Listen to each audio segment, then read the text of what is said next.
Hi dear students. So today we're gonna have the first class on our online classes. Today I'm gonna have like a fast revision on in this class on the cash flow forecasting because of the circumstances that we have passed through last time, and there were a few students available at that time. So let's talk about the cash flow, then afterwards we'll go to the new subject. So cash flow, as the statements here, it says that 70% of large construction projects in the UK were either over budgeted, behind schedule, or both as of 2001. So you can imagine that this 70% is a large number, and it's a big percentage, and this is why and this is in the UK. So either there is two things, that either over budgeted or behind schedule, or both of them. So why is that? Let's see. 52% of all construction projects finish at the close to double of their initial budget. So this is a very important to know, that as we have said in our previous classes, that this is mostly not because of the construction management, not because of the project management. This is because of the quantity surveying, or this is because of underestimation, to be more accurate. So because of underestimation, most of the projects are either behind, over budgeted, and he's saying that the 52% construction projects finish close to double of their initial budget. So this is because even the project is working 100% according to the management, but the management, because of the underestimation. So maybe you will find that projects are 100% working, the schedule is fine, everything is okay, the progress is fine of the project, the management is perfect management. However, you have the project is suffering from some cash flows, or maybe some budget overruns, because of either, as we said again, either it's underestimation, or because of contractual issues that we had in the beginning of the project, that made us in our project suffering from some kind of like project cash flows problem. And the cash flows, it doesn't mean that the project or the profit of the project is not efficient. No, maybe the contract is okay with this regard, the profit is okay, and everything is okay if everything works according to what we have planned. But we have a problem here in the contract that made us suffering from cash flows, that requires us as a company need to push, or need to pump some currency, some money to this project that we cannot do. So this is why some of the projects, some of the small and medium companies, they have suffered here from this type of problems, which is cash flow problems. Not because they are not calculating incorrectly, not because they are underestimating also, not because they are not having profits from this project, but only because they have cash flow. So this is very important to know, that there is some critical issue which is called cash flow, and we will explain what does that mean. So taking into account that there is something which is called cash flow, and this cash flow might affect the project. Maybe it will affect the project negatively, and it can hinder or stop the project, maybe also. So let's go on and see what kind of things that we can explain about a cash flow, and in order to understand this case. A cash flow is a financial model of the project or contract. It can be very simple, with only a simple measure of money in the company's account against time. So you can see here, this is kind of like a cash flow, cumulative cash flow, and this is 2012, 2013, 2014. So this is a cumulative cash flow, and these are the numbers. This is amount of money in millions, 2 million, 4, 6, and 8, and so on. So you can see here that this is a cumulative cash flow. So it means in the first month we have almost made like 1.7 million cash flow, and then afterwards maybe another 1 million, until we reach like 3 point something cash flow million, and so on and so forth, until we have reached to this point at the end of the project, or at this date. A cash flow diagram provide a vital information for the manager, even in their simplest forms. Even the cash flow in its simplest form, it is very important to know to have a cash flow graph, and to know our incomes and outcomes. So cash flow concerns the flow of money and in and out, as we said, in and out of the account per time of period. So there is two factors here, or two variables we can say here. This is the money in and out, and time. So there is two things you have to know. Cash flow means finance, money in and or out, okay, with regards to time. These two factors, money and time, which resemble, or which consist which we call a cash flow. Income is positive and expenditure is negative. The net or cumulative cash flow is the difference between total cash in and total cash out. So the difference between the cash in and cash out will be the cash flow according to the time. The cash flow diagram made at the end of the planning stage. Once we do the planning, when we finish the planning of the project, we see the cash flow. But as I told you from the beginning, the cash flow is very important to be done well and studied well, and plan for the cash flow itself well at the beginning of the project, at the beginning of the contract, when you want to do a contract. But we need that, like the payment installments, or the internal payments that we will take in the few coming classes. The internal payment, it has to be well planned, managed according to the milestones, or whatever the case might be, or dates, specific dates, in order to cover our expenditure. So we have to know what is our expenditure, how much money we need, and when, in order to plan our contract or payment mechanism accordingly, in order not to have like a kind of a long period of time without having cash in, only cash out, because these are two things, cash in and cash out. So we need to know when we have the cash out and how much, and when we need to get the cash in and how much, in order to cover our expenditure with some revenues. The cash flow diagram made at the end of the planning stage, as we said, of the project is called the baseline cash flow. And this is there is a baseline cash flow, and we have just like the baseline cost and baseline schedule. These we have a baseline cash flow, because we are planning for the cash flow, as we said. So we have to have a baseline cash flow. So as the project progresses, the actual cash flow will be compared to this baseline, and corrective measures can be planned accordingly. So because as the management, they are following up with the baseline schedule, for example, they check on the baseline cash flow and with the actual cash flow, in order, if there is some kind of deviation, we have to manage and do some kind of corrective measures accordingly. So how we draw the cash flow? Drawing the cash flow diagram. A cash flow diagram is typically drawn using the following steps. Compile the baseline flow by adding the costs and revenues for each activity on the project lifecycle Gantt chart, and according to the Gantt chart that we have, because we said that the cash flow we will do it after the planning stage. So we know for each activity how much we are paying, and accordingly how much we are getting, how much revenues, our cash in, we are getting with this regard. So refine then afterwards the baseline cash flow to account of delays between incurring commitment and paying or receiving the money.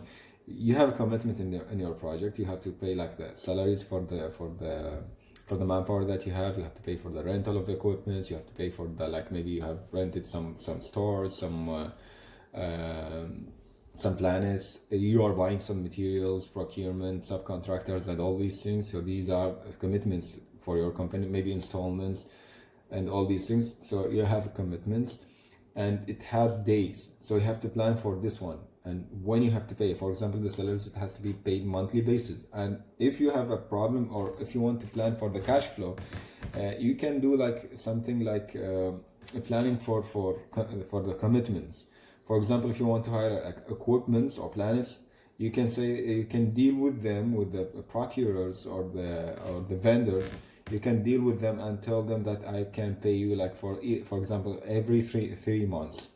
So every 3 months I'm paying for the rental of the equipment. Why I'm doing that? Because I don't want to have a monthly commitment, and I don't have revenues or cash in according to my schedule or according to my contract.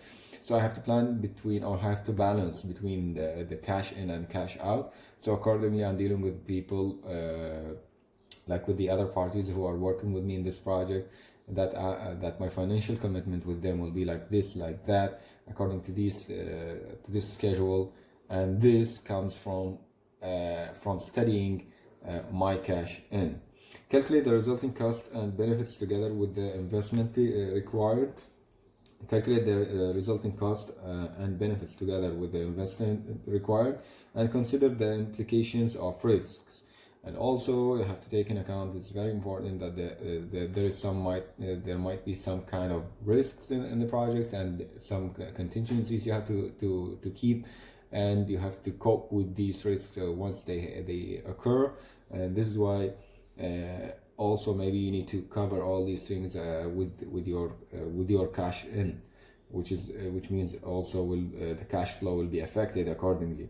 If necessary, examine the implications of inflation. If you have like the projects more than 1 year, for example, and there is some kind of inflation more than 5%, which will be effective maybe, it's very important to take it in account and try to to cover this inflation during the life cycle of the project with the cash flow also. And there is so many things that you can take in account when you are considering the inflations, because there is some escalation formulas that we have it in our contracts, especially like in FedEx. Like in FedEx contracts, there is escalation formulas that we have to follow when we have like this kind of things like inflations or fluctuations in the prices, in fact. So what's the importance of the cash flow? Maybe now it's clear that the cash flow is very important, which represents the difference between cash in and cash out according to time, or with regards to time. Before the end of the project, the actual finish amount can only be predicted, but the contract value is decided based on the actual cash flow. And the cash flow is very important, and also it might affect the contract amount, in fact, because sometimes like if you have like some huge commitments, and there's like kind of difference between cash in and time, I mean between cash in and cash out, maybe you need to increase there is a kind of contingency of delay in payments, like when you have like cash in the country itself, when you have cash problems, maybe sometimes there is some delays in the projects in payments, even though like you have like, for example, 2 months after 2 months after the submission and approval for the payments, for the bill that you submit monthly basis, for example. If they say like according to contract it's 2 months to be paid, then they might delay for 3 months or 4 months. So what can you do?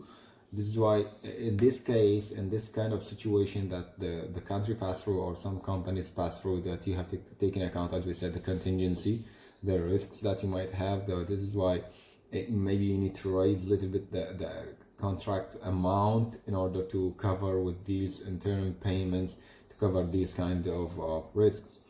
Economic or financial evaluation of cash flows is the primary basis for decisions relating to the choice, magnitude, and pattern of investment. It is necessary to predict the cash flow, to quantify both the demand for money and to meet the project costs and the pattern of income it will generate.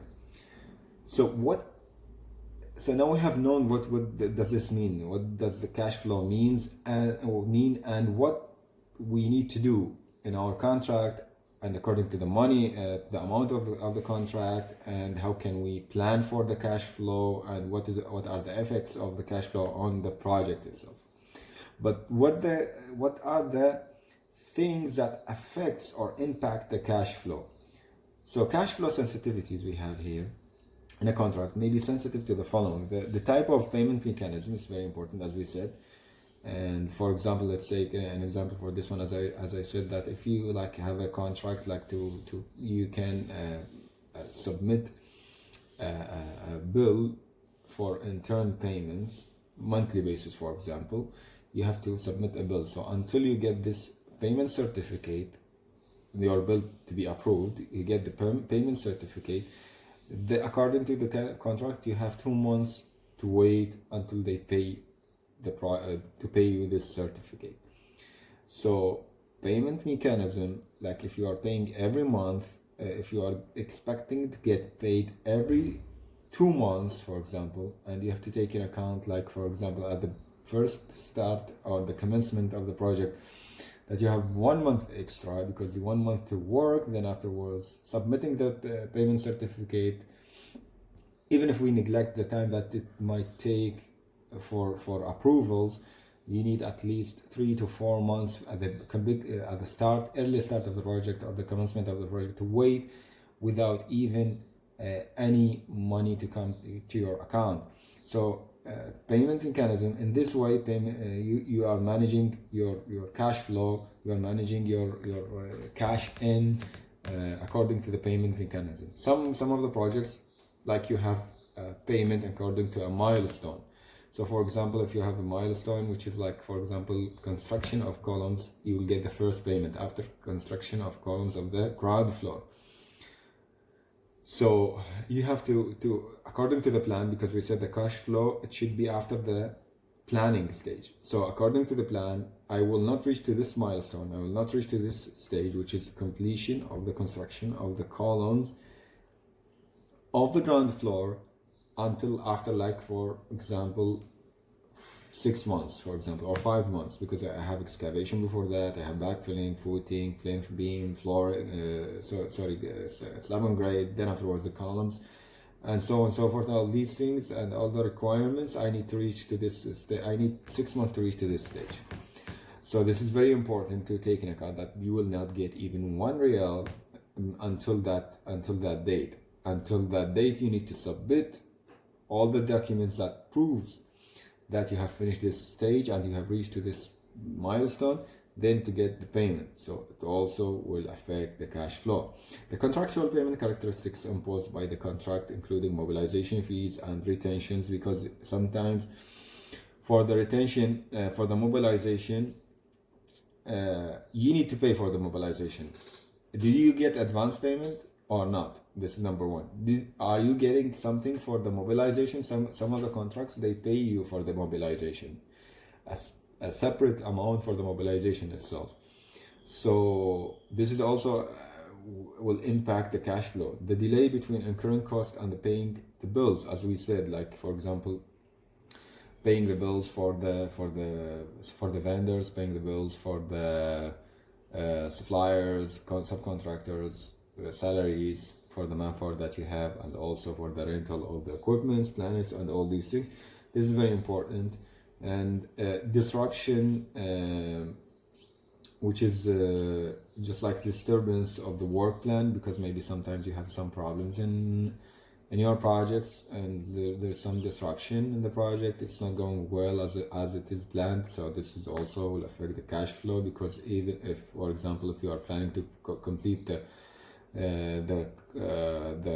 columns of the ground floor after 6 months, and then you have some kind of problems or disruptions during this one, and it pushed back or delayed the completion of this milestone until like after 1 month extra, like means instead of 6 months, 7 months.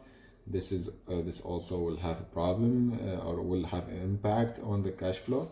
The speed and extent of reimbursement of variations and claims, because every project, it has claims and variations, and when you have variations, this is a variation process.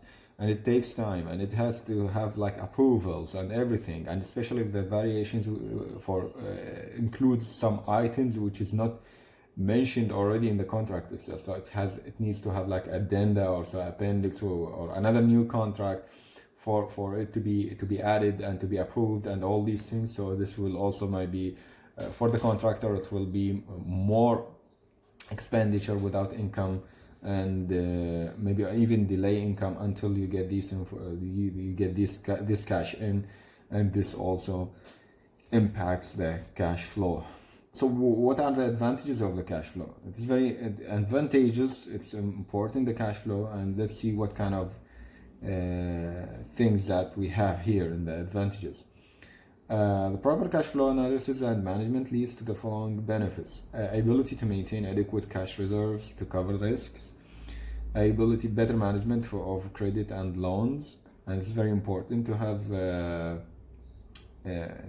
these cash in, cash out in order to manage the credits and loans, to cover the reserve for the risks, and allows the project manager to foresee problems, because if there is any problem with the cash flow, financial problem, in fact, will make you or help you, this cash flow will help you to know that in some specific time during the life cycle of the project or the construction, for example, of the project, you will have like insufficient or less income, and you can manage this accordingly as a manager.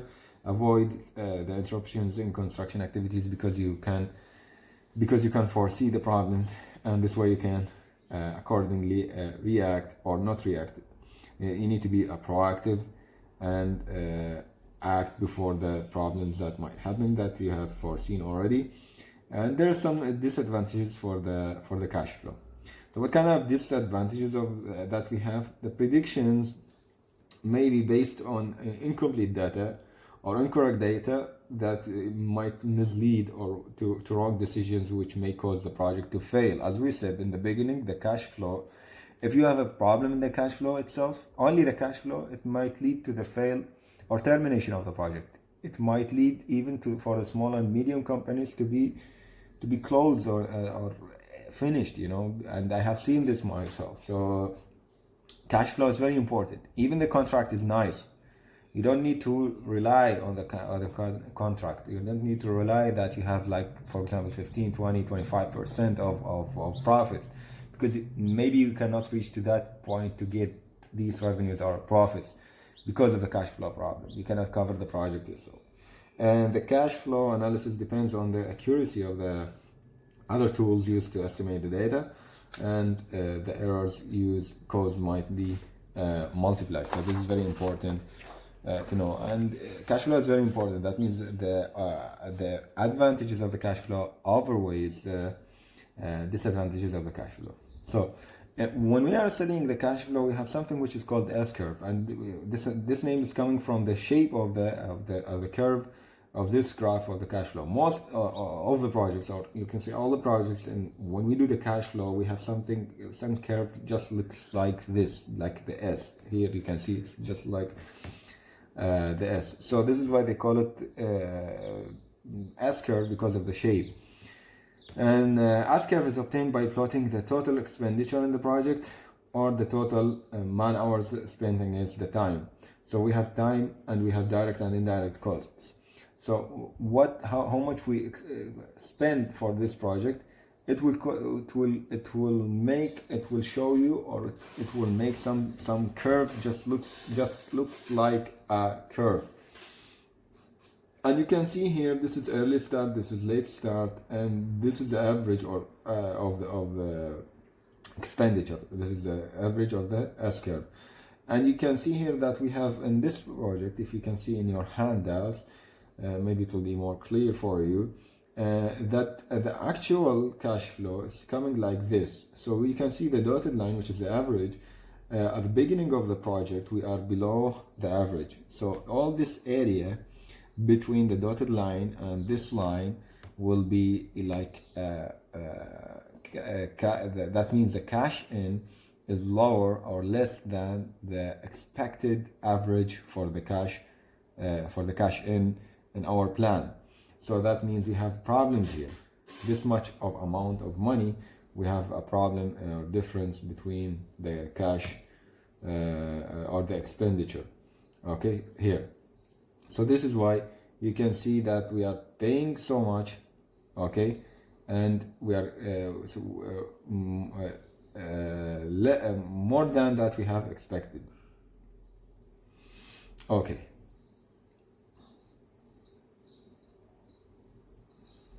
So in some phases of the projects, we can see here in the now point we have expenditure here, and the expenditure is higher than the expenditure of the average. However, it's less than the highest one is higher than the average itself.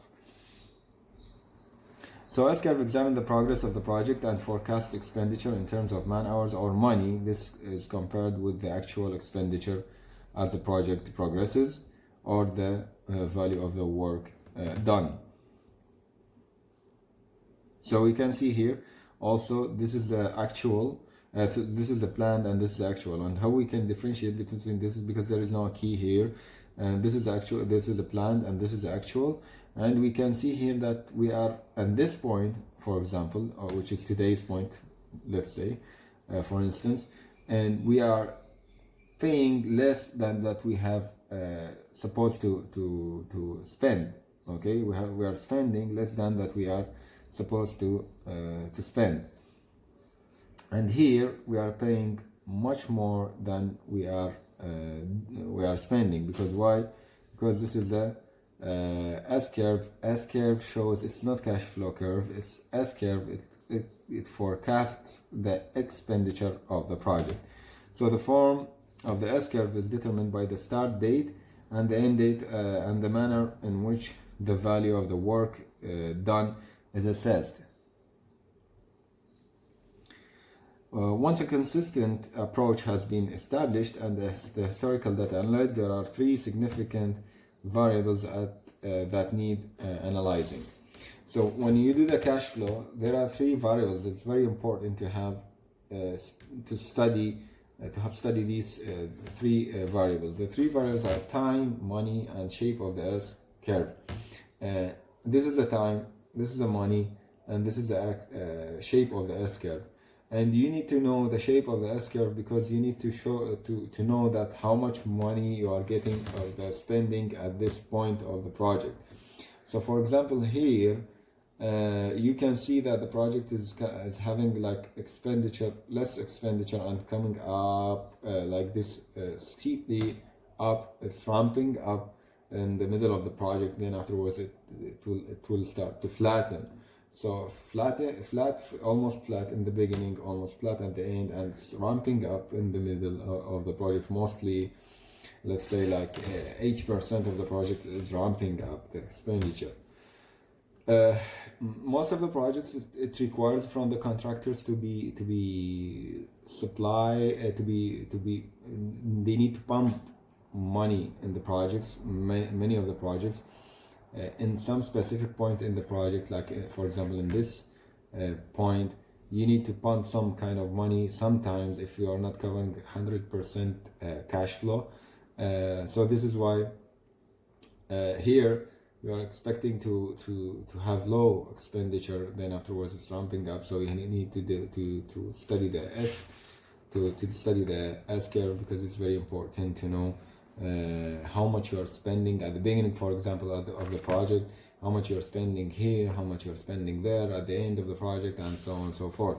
And lastly here, I will try to continue this one in this class also later on in the next video. So let's see here that lastly in this video we will see the S-curve have the following limitations. S-curve, they give you no indication about the project progress. It's just like expenditure, so there is no relationship. Don't mix up between the progress and how much you spend for the or the expenditure of the project. So it doesn't give you an indication about the project progress. They do not show the amount of work which the costs were incurred, how much work you have done according to the cost. No. it doesn't show you, and we will see how can we manage this in the next classes. They do not provide for meaningful forecasting of cost at completion or the completion date, which we will study in the next classes. So these are the important things that you have to know about the cash flow. Don't mix up between the cash flow, S curve, which represent the expenditure of the project, and with the progress of the project. That doesn't mean we are paying so much. For example, in this middle area, that means we have like this much of work done, or we have reached this kind of progress. It doesn't show that. It's not an indication for a project progress. It's not an indication for the amount of the work. It's just to show you the expenditure of the project during the life cycle of the project itself. So for up to here, we reached the end of this part of our first class. Inshallah, we will see you in the second part of the class. Thank you very much for watching.